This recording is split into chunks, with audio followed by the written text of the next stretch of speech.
அணிலும் மந்திரமணியும். ஒரு அடர்ந்த காட்டுல மின்னின்னு ஒரு சின்ன அணில் இருந்தது.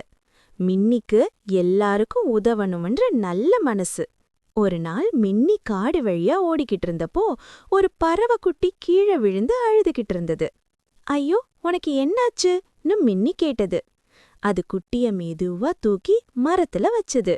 அப்போ திடீர்னு டிங் டிங்னு ஒரு சத்தம். மரத்துக்கு கீழே ஒரு மண்ணிற மணி கிடந்தது.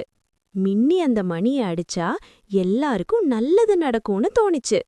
முதல்ல மணியை அடிச்சதும் காயமடைஞ்ச முயல் குணமானது. தாகம் இருந்த மான் தண்ணீர் குடிச்சது. காட்டுல எல்லாம் மகிழ்ச்சி பரவிச்சு. ஆனா மின்னி தன்னுக்காக மணிய பயன்படுத்தவே இல்ல. அத பார்த்த காடு தேவதை வந்தாள். மின்னி, நீ சுயநலமில்லாத நல்ல அணில். இந்த மந்திரமணி இப்போ உனக்கேன்னு சொன்னாள். அப்போ மின்னி சொன்னது, எனக்கு மணி வேண்டாம், எல்லாரும் சந்தோஷமா இருந்தா போதும். அத கேட்டு தேவதை சிரிச்சாள். நல்ல மனசுதான் மிகப்பெரிய மந்திரம்னு சொல்லி மறைஞ்சாள். அந்த நாள்ல இருந்து காடு முழுக்க அன்பும் உதவியும்தான் உண்மையான மந்திரமா இருந்தது.